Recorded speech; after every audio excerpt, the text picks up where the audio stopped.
শিক্ষার্থী বন্ধুরা, এখন তোমাদের সাথে বাংলা দ্বিতীয় পত্রের উচ্চারণ নিয়ে আলোচনা করব। উচ্চারণগুলো কিভাবে অ্যান্সার করতে হয় সঠিকভাবে এবং উচ্চারণের সাজেশনও দিয়ে দেব। এই ক্লাসের মাধ্যমে তোমাদের উচ্চারণ নিয়ে আশা করি কোনো সমস্যা থাকবে না। পরীক্ষার সময় এই ধরনের 8টা শব্দ দেওয়া থাকবে, তার মধ্যে থেকে যে কোনো 5টার শুদ্ধ উচ্চারণ করতে হবে। শুদ্ধ উচ্চারণ মানে হচ্ছে প্রমিত উচ্চারণ। প্রমিত উচ্চারণটা কেমন? যখন এখানে লেখা আছে অতি, আসলে অতি বললাম ঠিকই, কিন্তু লেখা আছে কি দেখো, অতি, স্বরে অ তরে শিকারে তি, অতি। কিন্তু আমরা তো অতি বলি না, আমরা তো বলি অতি। তার মানে আমাদের ঠোঁটের উচ্চারণে যেভাবে ক্লিয়ার আসে সেভাবে উচ্চারণটা লিখতে হবে। মূলত এটা ব্যাকরণিক নিয়ম আছে, যেমন অধ্বনির পরে যদি হ্রস্ব ই ধ্বনি থাকে বা দীর্ঘ ই ধ্বনি থাকে তাহলে অধ্বনি ও ধ্বনির মতো উচ্চারিত হয়।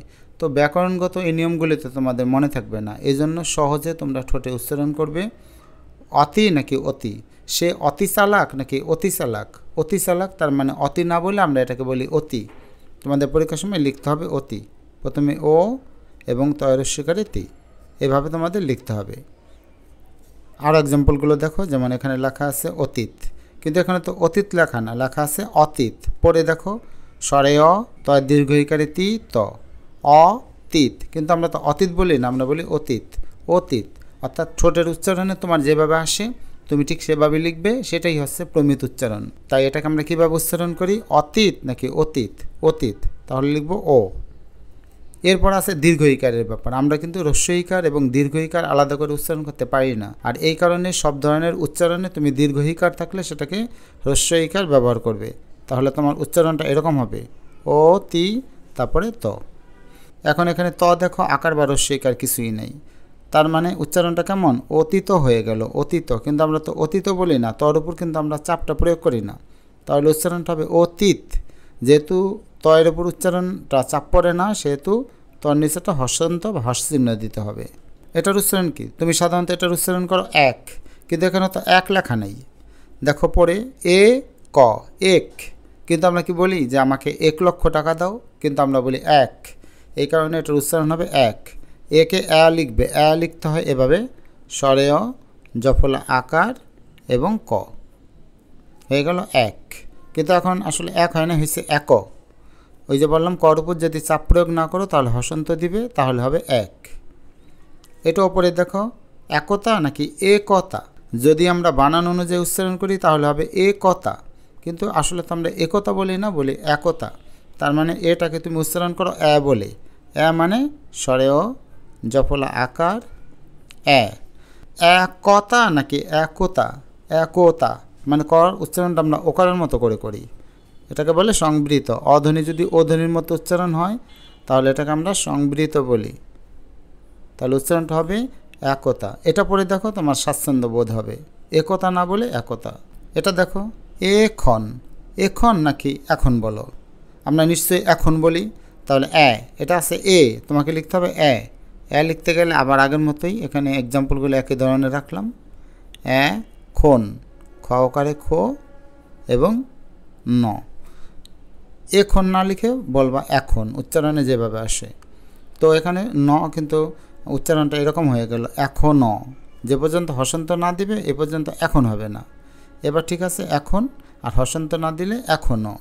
আস্তে আস্তে বিষয়টা ক্লিয়ার হবে। যারা ইতিমধ্যে পারো তাদের তো কোনো সমস্যা নেই, যাদের একটু সমস্যা আছে তারা বাকি অংশটুকু দেখে নাও। এটা উচ্চারণ করো তো ক বি তা, কবিতা, কিন্তু আমরা কি কবিতা বলি নাকি কবিতা বলি? একটু আলতো করে উচ্চারণ করো তো কবিতা। তাহলে ককে আমরা উচ্চারণ করি কোর মতো, অধ্বনিকে ও ধ্বনির মতো, তাহলে হবে ক বি এবং তা। আমরা কিন্তু কখনো কবিতা বলি না, আমরা বলি কবিতা। যেভাবে তুমি ঠোঁটে উচ্চারণ করো সেভাবেই মূলত উচ্চারণটা লিখতে হয়। এইভাবে কোনো সাজেশন প্রয়োজন পড়ে না, কারণ একবার নিয়ম জানা থাকলে পৃথিবীর সব ধরনের শব্দের উচ্চারণ তুমি লিখতে পারবে। এবার এটা পড়ে দেখো তো নদী, নদী, কিন্তু আমরা তো নদী বলি না, আমরা তো বলি নদী। তাহলে নকে আমরা নো বলি, তো এখানে লিখতে হবে নো, লিখলাম নো।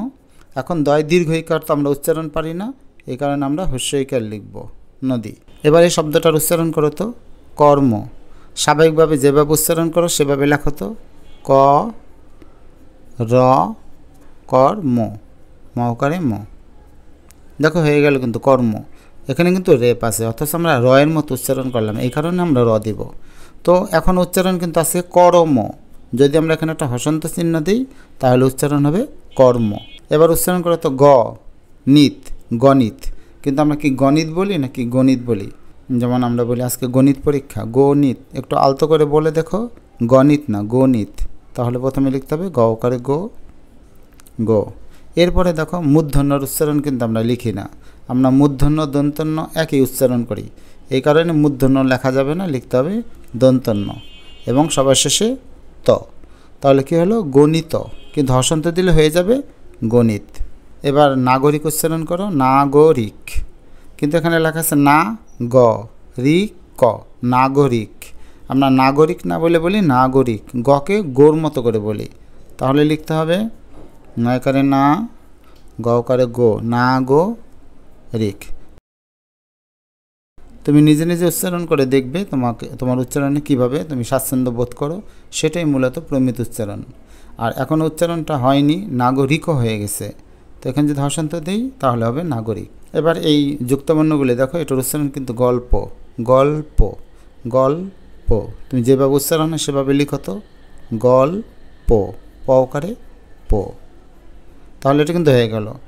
যদি আমি হসন্ত না দিই তাহলে উচ্চারণটা হবে গল্প, আর যদি হসন্ত দিই তাহলে হবে গল্প। একইভাবে এখানে আছে স্বল্প। তো স্বল্পর উচ্চারণটা লিখি স ল এবং পকারে পো। স্বল্প এবং হসন্ত না দিলে হবে স্বল্প, আর হসন্ত দিলে হবে স্বল্প। এখানে একটা বিষয় বলে রাখার দরকার, এটার উচ্চারণ দেখো দন্তস্ব আছে, কিন্তু উচ্চারণ করেছি আমরা শয়ের মতো। যদি দন্তস্ব বা যে কোনো শয়ের উচ্চারণ শয়ের মতোই হয় তাহলে তোমাকে তালব্যস্য লিখতে হবে। আর যদি উচ্চারণ যে কোনো শয়ের উচ্চারণ চ বা শয়ের মতো হয় তাহলে দন্তস্ব লিখতে হবে। তো এখানে তো আছে স্বল্প, শয়ের মতো উচ্চারণ হয়েছে, তাই এখানে আমাকে তালব্যস্য লিখতে হবে। যেমন এটার উচ্চারণ করো দরখাস্ত, দরখাস্ত নাকি দরখাস্ত? আমরা কিন্তু দরখাস্ত বলি, এই কারণে উচ্চারণটা এভাবেই লিখতে হবে। প্রথমে দর খাস। শিক্ষার্থী বন্ধুরা, একটু আগে কিন্তু বললাম দন্তস্বর উচ্চারণ বা তালব্যস্যর উচ্চারণ যাই থাকুক, যদি চ বা শয়ের মতো হয় তাহলে তোমাকে দন্তাস্বই লিখতে হবে। আর যদি শয়ের মতো উচ্চারণ হয় তাহলে তালব্যস্য লিখবে। যেহেতু দরখাস্ত চর মতো উচ্চারণ হয়েছে তাই দন্তস্বই রাখতে হবে এবং তকারে তো লিখতে হবে, দরখাস্ত। তো যেহেতু এখানে দন্তস্বর উচ্চারণটা চাপ পড়ে নাই, দরখাস্ত হয়েছে নাকি দরখাস্ত, তো এটার উচ্চারণটা চাপ পড়ে নাই, এই জন্য এখানে হসন্ত দিতে হবে। আর রয়ের সাথে হসন্ত দিতে হবে, তা না হলে উচ্চারণ হয়ে যাবে দরখাস্ত। আর যদি হসন্ত দিই তাহলে উচ্চারণ হবে দরখাস্ত। এবার দন্তস্বর ব্যবহারগুলো ভালোভাবে বুঝতে পারবে। এটার উচ্চারণ কি দেখো তো, আছে কিন্তু দন্তস্ব, কিন্তু এটার উচ্চারণ হচ্ছে সাহস।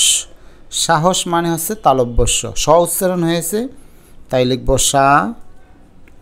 সাহস না তো সাহস, হকারে হো এবং তালব্যস্য। আবারও স দেব, তালব্যস্য দেব, তার কারণ এটার উচ্চারণ হয়েছে শয়ের মতো, সাহস। সে হসন্ত দিবে, তার কারণ হচ্ছে তা না হলে উচ্চারণ হয়ে যাবে সাহস। দেখো এখানে দন্তস্ব থাকার পরেও কিন্তু তালব্যস্য লিখলাম। এবার এই শব্দটা দেখো, এখানে কিন্তু দন্তস্ব আকার আছে কিন্তু উচ্চারণ সালমা। এখানেও কিন্তু দন্তস্ব আকার আছে কিন্তু উচ্চারণ সাহস। তার মানে দন্তস্বর উচ্চারণ এখানে সা, এখানে সা হয়েছে বলে তালব্যস্য, এবং এখানে সালমার সা হয়েছে বলে দন্তস্বই থাকবে। তাহলে উচ্চারণটা হবে এরকম সালমা।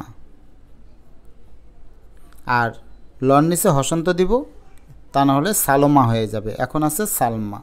আরও একটা বিষয়, মাত্রা কিন্তু খেয়াল রাখতে হবে। যেমন তালব্যস্যতে অর্ধমাত্রা, তারপরে ক্ষয়ের উপরে অর্ধমাত্রা, এই বিষয়গুলো খেয়াল রাখতে হবে। যেহেতু এটা ব্যাকরণ অংশ, এই অংশে মাত্রা যে ভুলগুলো, সে ভুলগুলো করা যাবে না, তাহলে কিন্তু নম্বর কেটে দিবে। এবার এটার উচ্চারণ হচ্ছে সার, এটার উচ্চারণে কিন্তু সার। এখানে আছে দন্তস্ব, এখানে আছে মূর্ধন্যস্ব, অথচ উচ্চারণ কিন্তু হয়েছে সার।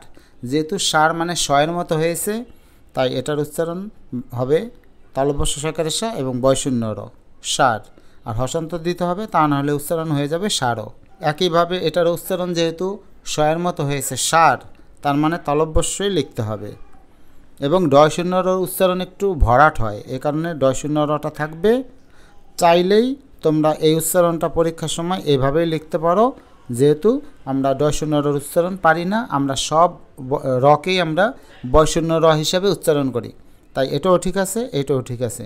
এবার এই শব্দটা দেখো, এখানে কিন্তু তালব্যস্য ঠিকই আছে, অথচ উচ্চারণ কি শ্রদ্ধা নাকি শ্রদ্ধা? তার মানে শ্রদ্ধা না, অর্থাৎ ছয়ের মতো উচ্চারণ হয় নাই, হয়েছে ছয়ের মতো, অর্থাৎ শ্রদ্ধা। যেহেতু ছয়ের মতো হয়েছে তাই তোমাকে দন্তস্বই লিখতে হবে এবং শ্র বলে ওকার দিতে হবে। শ্র, তারপরে একটা দ আছে এবং একটা ধ আছে। এখন দেখো ঠিক আছে, শ্রদ্ধা তালব্যস্য কেন হলো না? কারণ ছয়ের মতো উচ্চারণ হয় নাই। এবার দেখো দন্তস্ব আছে, কিন্তু উচ্চারণ কিন্তু স্বাগত না, উচ্চারণ হচ্ছে স্বাগত। যেহেতু সা আছে তার মানে তোমাকে তালব্যস্যই লিখতে হবে, সা, গ এবং তো। এবার দেখো গড় উচ্চারণ হয়েছে সা গ তো, এ কারণে গড় নিচে হসন্ত হবে না, এটাকে এভাবেও লেখা যায়, সা গ ওকারে গো এবং ত ওকারে তো, দুইভাবেই ঠিক আছে।